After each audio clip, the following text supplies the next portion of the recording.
And welcome back to the Livingston Parish News Weekly Show, a podcast brought to you by the Livingston Parish News. My name is McHugh David, publisher and editor of the news, and this is Around Livingston. It's where I sit down with this gentleman who I'm going to let introduce himself real quick, and we talk about what's going on around Livingston. Morning, sir. How are you? Good morning. This is David Gray, news writer with the Livingston Parish News. And today we've got plenty to talk about, so let's get to it. First and foremost, we got to sit down with this gentleman a few months ago when he first purchased the building and talk to him about what he wanted to do with the whole, it was a historical building, had been in Denham Springs a very long time, started off as a hotel, had grown into a retail space, and now he's keeping it as a retail space. And of course, we're talking about John Cavalier and his wife, Michelle. They own Cavalier House Books. They bought this building, they renovated it, and they got a grand opening at 5:30 p.m. on Friday. So tell us a little bit about that. Yeah, that's they took over the Crowder Antiques building in the Denham Springs Antique Village, and I guess if you're moving businesses, that's a pretty good move because you don't have to get moving trucks or anything. You just go right down the road. But yeah, that is one of the buildings and one of the few buildings in Livingston Parish that's on the National Register of Historic Places. Used to be the Brown Hotel and Cafe that was built in 1927. So yeah, a lot of history to that building, and kind of fitting that is now going to be a bookstore.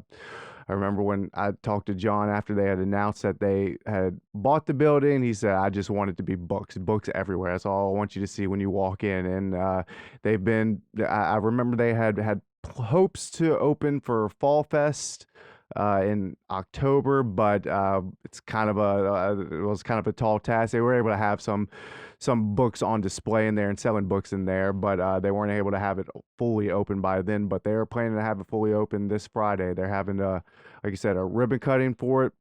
And it's actually also going to be a book launch for Samuel Hyde, is a professor of history at Southeastern, also a Denham Springs resident. He and his wife wrote a book that is so they're going to be talking about that book at 5:30 on Friday. So yeah, get out there. I mean, a local bookstore. John and Michelle do a lot for the community. You can see them at all kinds of at events. I remember seeing them at the Livingston Parish Book Festival, and they had a bunch of books out there, and you could just see the excitement. I talked to him for a few minutes just about the opening, and yeah, I mean, a lot of work went into turning this building into a bookstore, but I know it's going to going to look the part whenever they officially open that on Friday. Yeah, and it's they've done a lot of renovation on the inside. It's going to be very interesting to see everything that has changed in inside that building. Very old building, a lot going on there. And again, if you want to go back to our website, www.livingstonparishnews.com/podcast, I sat down with John. I believe that was early September.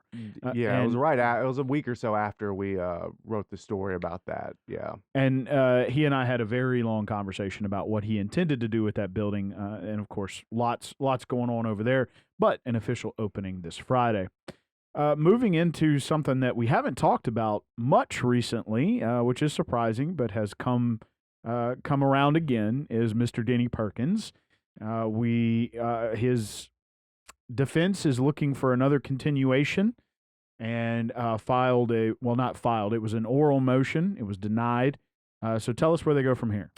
Well, yeah, it was a oral motion. There was a pre-conference or just a status hearing last week just to kind of see where things were. If you remember the last time, well, first of all, this case is on its fourth trial date right now. It was supposed to be originally in July of 2021, I believe, and then whenever the judge agreed to separate the trials between Dennis and his ex-wife Cynthia, his got moved to May. Then his attorney argued that he needed that he was entitled to evidence that was in the state's possession that wasn't considered contraband. So the state had to turn over hundreds of thousands of digital files, photos, videos, that sort of thing. So a monumental task. They had to turn that over. Then in August, Jared Ambo, Dennis Perkins' attorney, as he was going through this evidence, trying to build his case, he said that he found what he believed could be child pornography. So because of the strict rules that are on that accompany him being able to view this evidence, He turned his hard drive over to the state attorney general's office. He reformatted his computer, and then all the evidence, all the stuff that he had been building for the last few months or previous few months was lost. So basically, he had to start over in late August, and the trial at that time was set for October. The judge agreed to push it back to January. So fast forward to last week, and it was a pretty quick hearing, but basically, Mr. Ambo argued that he is not even a third of the way through going over that evidence again, and that he is basically needing more time to build his defense, that he cannot effectively represent his clients unless he's given more time to go over this. He said of the, I think there's 700,000 files that they talked about previously, and he said they're not even a third of the way through right now. And while that's going on, he's also preparing for two other trials coming up. I believe one in November, one in December, where his clients face life in prison. So he's having to prepare for those. And not only does he have to go over this other evidence, he's also, after he goes over this evidence, he has to then prepare for his defense for Dennis, which that trial is currently set for January 9th. So the Judge Erica Sledge, she denied the oral arguments, but Mr. Ambo said that he plans to file a formal motion for continuance. So I haven't seen if that paperwork has been filed yet, but he wasn't asking for, or at least in court, he didn't say he was asking for 6 month continuance. It was more so he said the 30-day or 60-day continuance. Now, obviously, the Attorney General's office, they did not want that. They, reminded the judge that this is the fourth trial date, and if they push back again, it would be the fifth one. They said that Mr. Ambo has had access to this evidence that he's been wanting for 3 years now, and if you remember, it's now been 3 years since Mr. Perkins was arrested. So, the Attorney General's office has been ready to move forward, but we'll see if Judge Erica Sledge decides to give the continuance or keep the trial as is currently set for January. So that's your wrap up on Dennis Perkins. It's quite a wrap. Lots going on there. Of course, David will be keeping an eye on those court filings to see when Mr. Ambo files that motion for a continuance, and of course, what sort of result comes from that filing. An interesting little piece of information out of the school board that came up at a recent meeting. As anyone who is carrying health insurance these days knows, the price of poker just steadily increases year over year. It's wonderful. The Livingston Parish School Board, as I understand it, we're going to let you kind of take it away, has agreed to, as sort of an incentive, trying to help teachers out, absorb some of those increases over the next 2 years. Yes, that's been a big topic for the school system lately, because I know they've been trying to find ways to better compensate their employees. We know that they made the EFID board a few weeks ago, and actually they have a meeting this Thursday after the actual school board meeting to discuss what they plan to do. But yeah, this was one of the things. Even though the school board has, earlier this year they passed their largest ever compensation package. I believe 12 million. I can't remember exactly. But the biggest compensation package they'd ever passed.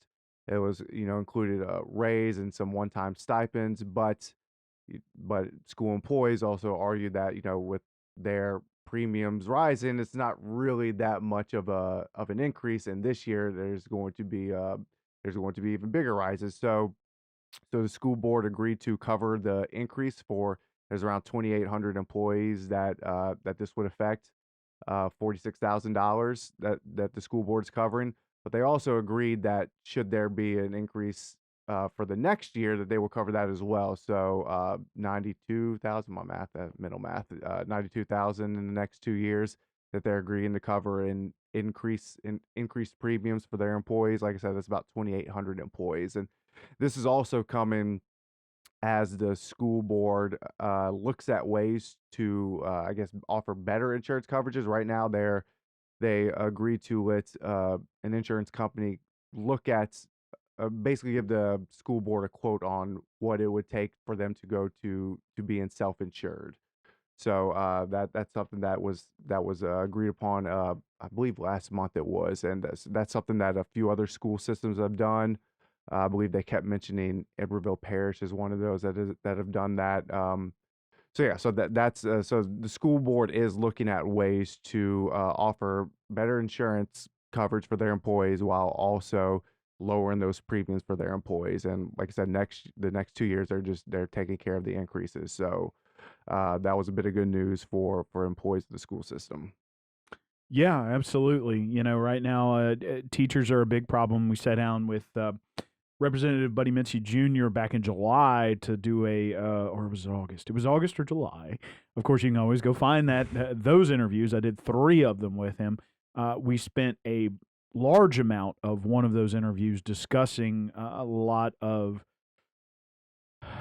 what's the best way to put it? A lot of ground laying Mm-hmm. for trying to find more ways to get people involved in the teacher profession. Yeah. Of course, Mr. Mincy is a former school board member here. That's a big focus of his. So obviously, the school board currently trying to find Wife and daughter are teachers. right. yeah. Yeah. So he's very, very focused on improving the situation for those who choose that profession. So interesting to see that the school board is also trying to do that as well. Getting into the last piece of information, of course, David and I sat down last week and talked about the Livingston Parish results of the election. And by that point, we had some statewide results as well. One of those statewide results was that Mr. John Kennedy will again remain Senator John Kennedy for another 6-year term. Maybe. Well, maybe. Right. So won by a landslide, didn't even hit a runoff. And so within all that, there was a very interesting announcement from the state level GOP committee regarding who they were going to back. And, now, and this morning we have another person, and we'll talk about that in a minute. But of course, not long after that election, at the beginning of this week, Senator Kennedy made an announcement. So take it away. Yeah, it was an announcement. I mean, I guess it was an announcement of an announcement Right. coming. I guess you That's could say, true. yeah. That's kind of how they all do it, and we got another one of those yesterday. But yeah, Mr. Kennedy, he's been one of those names that have been thrown around for the governor's seat. Next, we'll have a governor's election in 2023. Governor John Bel Edwards is termed out, so next year will be his last year in office. And there's been a bunch of names that have been floating around.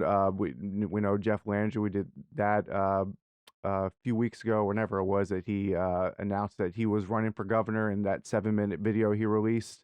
And other names have been floated around. Lieutenant Governor Billy Nungesser is one. Garrett Graves is one. But Mr. Kennedy has also been a popular one.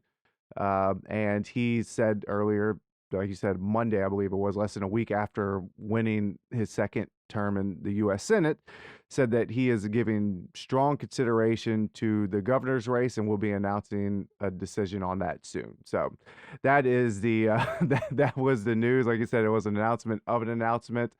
So we'll see whenever he makes that announcement this week whether or not he intends to run. And I believe yesterday I saw news that Senator Bill Cassidy, our other U.S. Senator, he also made a similar announcement that he's going to be making an announcement soon. So a lot of announcements coming soon, apparently. But this is kind of coming after the Republican Party of Louisiana endorsed Jeff Landry. A lot of people were kind of upset about how that came about, when there's only been one candidate to officially announce his campaign, when there are other, and all these other people that we named are all Republican candidates. So there was a lot of people took issue with that. So that's probably why you're seeing these announcements coming this week. But yeah, so we'll see. Hopefully next week, and our podcast will have news on who's running. Yeah, and of course next week will be Thanksgiving, so I'd imagine they'll either tell us this week or tell us the week after. So we might have a break. Yeah. We might have to just sit around and wait.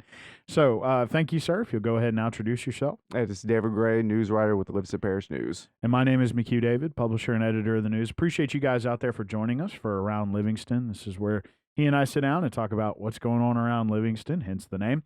Please remember the news is on Facebook, Twitter, LinkedIn, Instagram, and YouTube. We are once a week in print on Thursdays at $7 a month to get that in your mailbox. We're also online, www.livingstonparishnews.com.